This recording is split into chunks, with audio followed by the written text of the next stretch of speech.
దేవునికి మహిమ కలుగును గాక. ఈరోజు మనం ధ్యానించుకోబోయే అంశము అర్హత లేని కృపను గురించి మనం ధ్యానించుకుందాం. మత్తయి సువార్త 27వ అధ్యాయం 18వ వచనాన్ని మన అందరం కలిసి చదువుకుందామండి.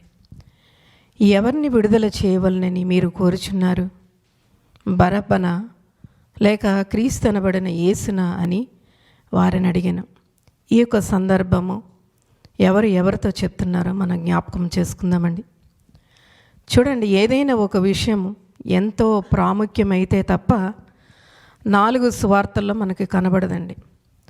బరబ్బను గురించి 4 సువార్తల్లో వ్రాయబడింది కనుక బరబ్బ కథ ఎంతో ముఖ్యమైనదని 4 సువార్తికులు మత్తయి, మార్కు, లూకా, యోహాను వీరు ఏకగ్రీవంగా చెప్తూ ఉన్నారు. ఎందుకు దేవుడు బరబ్బాను గురించి 4 సువార్తల్లో వ్రాయించి బరబ్బాకు అంత ప్రాముఖ్యమైన స్థానాన్ని ఆయన ఇచ్చారు? దాని వెనుక ఉన్న సత్యాలను ఈరోజు మనం తెలుసుకునే ప్రయత్నం చేద్దామండి. పరిశుద్ధ గ్రంథంలో ఆశ్చర్యకరమైన సంఘటనల్లో ఇది కూడా ఒకటిగా మనం చూడవచ్చు. అసలు ఈ బరబ్బా ఎవరు? పరిచయాన్ని చూస్తే బరబ్బా యొక్క జీవితంలో కృప యొక్క నిజమైన అర్థాన్ని ఈరోజు మనం చూడబోతున్నాం. మత్తయి సువార్త 27వ అధ్యాయం 16 ప్రకారము ఆ కాలంలో పేరు మోసిన ఖైదీ, మార్కు సువార్త 15వ అధ్యాయం 7 ప్రకారం ఒక హంతకుడు, తిరుగుబాటు నాయకుడు, హింసాత్మకంగా పోరాడిన వ్యక్తి, మరణశిక్షకు చాలా దగ్గరలో ఉన్నాడు. శిలువ మరణము ఆ రోజు వేయవలసిన రోజు. ఆశ్చర్యం ఏంటంటే అతడు విడుదల చేయబడ్డాడు. అతని స్థానంలో క్రీస్తు నిలబడడం జరిగిందండి. బరబ్బా చూస్తే కేవలము చారిత్రక వ్యక్తి కాదు, ఏదో చెప్పుకోదగిన వ్యక్తి అయితే కాదు. బరబ్బా మన ప్రతిరూపమే. మనము పాపము చేసాం, కానీ మన స్థానంలో మరి ప్రభువు నిలబడినట్లుగా ఈరోజు మనం చూస్తున్నాం. దోషి అయిన బరబ్బా స్వేచ్ఛను పొందటానికి క్రీస్తు నిర్దోషిగా మరణించారండి. దేవునికి మహిమ కలుగును గాక. ఇక్కడ ఒక సత్యాన్ని మనం గమనించినట్లయితే బరబ్బా ఈ యొక్క మానవ జాతి యొక్క అత్యంత చెడ్డ రూపముగా ఉన్నాడు, కానీ అతని స్థానాన్ని ప్రభువు తీసుకున్నారండి. పస్కా పండుగలో ఒక ఖైదీని విడుదల చేయటం ఒక సాంప్రదాయముగా ఉంది. పస్కా సందర్భంగా చూస్తే కృప యొక్క మహిమ చాలా స్పష్టంగా కనిపిస్తుంది. పిలాతు అనుకుంటున్నాడు యేసుని విడుదల చేస్తారని ఆశపడుతున్నాడు. ఎందుకంటే సాక్ష్యాధారాలు గమనించిన మీరక మరి క్రీస్తు నిర్దోషి అని ఆయనకి తెలుసు. కానీ దేవుడు ఇక్కడ ఒక అద్భుతమైన దృశ్యాన్ని సిద్ధం చేశాడండి. ఒకరు మరణించాలి, ఒకరు విడుదల కావాలి.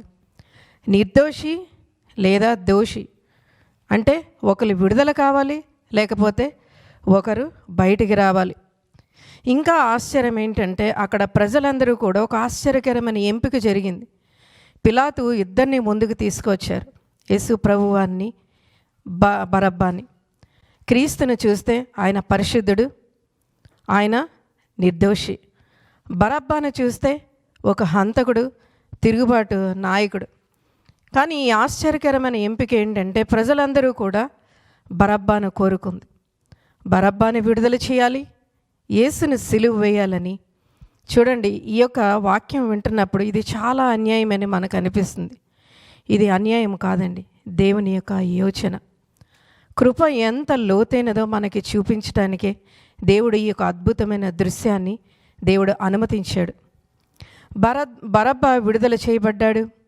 ఆయన చేతికున్న సంకెళ్ళు విడిపోయాయి. మరి జైలు ద్వారాలు తెరుచుకున్నాయి. మరి దోషి స్వేచ్ఛను పొందాడు. యేసు అతని స్థానాన్ని తీసుకున్నాడు. బరబ్బాకు సిద్ధం చేసిన సిలువను క్రీస్తు మోయటం జరిగింది. బరబ్బా కోసం సిద్ధం చేసిన కొరడాలు క్రీస్తు శరీరాన్ని చీల్చివేశాయి. మరి బరబ్బా అర్హించిన శిక్ష యేసు మీద పడిపోయింది. ఈరోజు ప్రకటింపబడుతున్న సువార్త యొక్క హృదయము ఇదేనండి.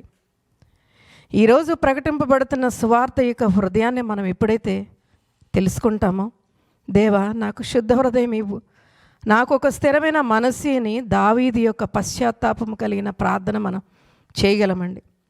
యేసు మన స్థానంలో నిలబడ్డాడు మనకు బదులుగా. ఇది ఒక ప్రత్యామ్నాయ ప్రాయశ్చిత్తము యొక్క అత్యంత స్పష్టమైన రూపాన్ని ఈరోజు మనం స్పష్టంగా చూడగలుగుతున్నాం. బరబ్బాలా చూస్తే ఒక నిశ్శబ్దం.